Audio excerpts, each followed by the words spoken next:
안녕하세요. 저는 용인 세브란스 병원 심장내과 의학박사 노지웅입니다. 오늘 저는 여러분들에게 관상동맥 스텐트에 대해서 알기 쉽게 설명해 드리겠습니다.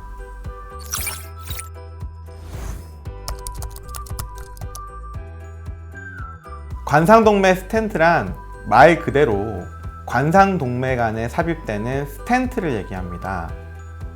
그럼 먼저 관상동맥이 무엇인지 궁금해 하시는 분들이 있을 텐데요. 심장은 1년 365일 그리고 태어나서 죽을 때까지 계속 뛰고 있습니다. 그런 이 심장도 먹고 살아야 되는데요. 이 심장에 영양분을 공급해주는 혈관이 있습니다. 그 혈관이 오른쪽에 1개, 왼쪽에 2개가 있어서 총 3개의 가닥이 있는데 그 모양이 마치 임금님의 관 모양을 닮았다고 해서 관상동맥이란 명칭을 짓게 되었습니다. 그리고 스텐트란 용어에 대해서 생소하시는 분들이 있을 텐데요. 이러한 관상동맥이 좁아지거나 막힌 경우에 피를 다시 잘 가게 하기 위해서 설치되는 강력한 그물망 또는 철망을 얘기하게 됩니다. 현재는 기술이 많이 발달되어서요. 스텐트가 점차 더 얇아지고 있고 최근에는 이 스텐트를 장기간 잘 유지하기 위해서 약물이 지속적으로 방출되는 약물 방출 스텐트가 개발되어서 여러 환자분들에게 혜택을 드리고 있습니다.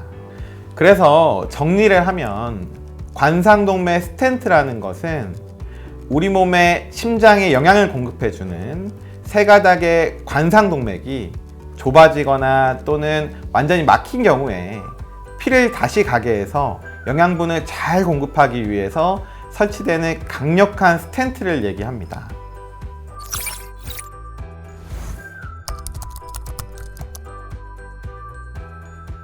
심장은 계속 뛰고 있기 때문에 심장에 영양분을 공급해주는 관상동맥이 좁아져 있을 경우에는 심장에 부담되는 상황인 운동을 하시거나 계단을 오르거나 추운 날에 가슴 통증이 유발되게 됩니다. 그런 경우에 병원을 찾으시면 의사의 판단에 의해서 입원을 해서 관상동맥 조영술이라는 검사를 시행하게 됩니다. 관상동맥 조영술이라는 것은 관상동맥을 촬영하는 기법인데요.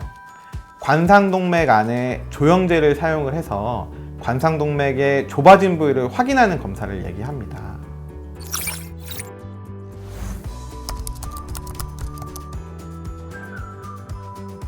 심장은 우리 몸에서 가장 중요한 장기이기 때문에 흉곽, 즉 많은 뼈 안에 갇혀 있습니다. 이 갇혀 있는 심장 겉에 관상동맥이 있고요. 이 관상동맥을 찾아가서 관상동맥 스텐트 시술을 해야 합니다. 그렇기 때문에 우리 몸의 가장 겉에 있는 혈관을 통해서 관상동맥을 찾아가야 하는데요.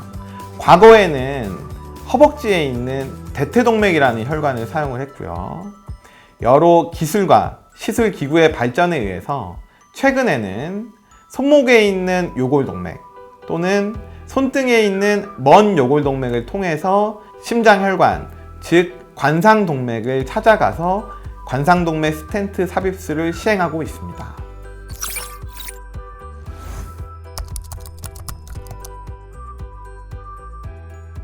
환자분들이 스텐트를 삽입한 뒤에 병원에 안 와도 되고 약을 안 드셔도 된다고 생각하시는 분들이 많습니다.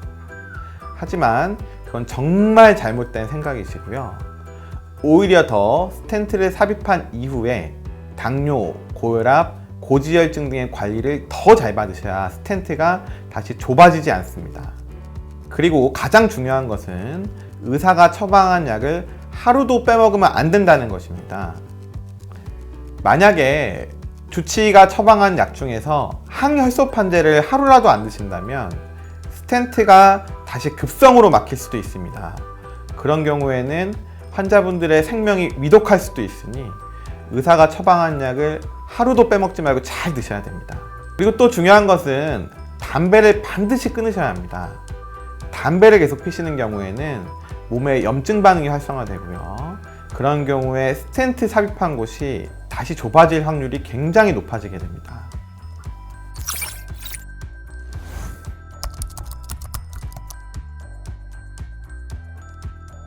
현재는 시술 기구와 약 그리고 스텐트가 발달을 하면서 관상동맥 스텐트 삽입술 다음날 또는 그 다음날 퇴원이 가능합니다. 퇴원을 하시면 일반적인 일상생활은 당연히 가능하고요. 하지만 운동이나 여가활동, 여행 등은 환자분의 심장 혈관 상태와 그리고 심장 기능에 따라서 달라질 수 있기 때문에 꼭 주치의와 상의하셔야 됩니다. 관상동맥에 스텐트 삽입술을 하신 분들이 술, 담배를 피하셔야 되는 것은 모두가 알고 있는 내용인데요. 하지만 더 주의해야 할 것이 있습니다. 환자분들이 스텐트를 삽입한 이후에 가슴 통증이 좋아지시면서 무리하게 운동을 하시거나 등산을 하는 경우가 있습니다.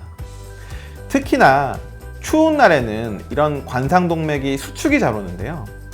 추운 날 등산을 하시게 되면 관상동맥이 수축이 오게 되고 고지대에 산소가 부족해지기 때문에 심장이 큰 부담감을 갖게 됩니다. 그런 경우에 부정맥이 유발돼서 환자분들의 생명이 위협받으실 수 있습니다. 그래서 술, 담배를 피하는 것은 당연한 것이고요. 추운 날 등산을 하는 행위는 반드시 피하셔야 합니다.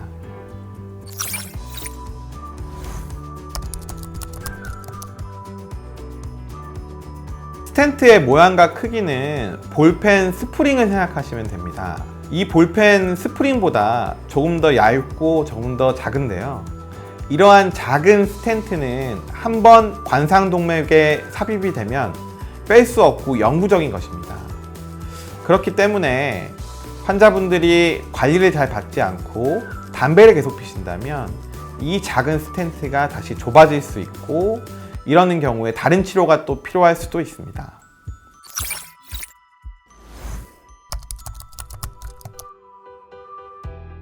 관상동맥 스텐트를 삽입한 이후에 치료 전과 같이 다시 가슴 통증이 유발되는 경우가 있습니다.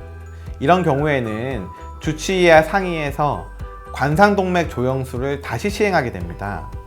그래서 이전에 스텐트를 했던 곳이 좁아져 있는지 또는 다른 관상동맥이 좁아져 있는지 평가를 하고요. 치료 방법을 정하게 됩니다. 이전에 스텐트 했던 것이 좁아져 있다면 세 가지의 치료 방법이 있습니다. 첫 번째는 좁아진 관상동맥 스텐트 안에 풍선으로 병변을 넓혀주고 약물을 발라주는 약물 도포 풍선을 사용하는 경우가 있고요. 두 번째는 관상동맥 스텐트 안에 또 다른 약물 방출 스텐트를 삽입하는 경우도 있습니다.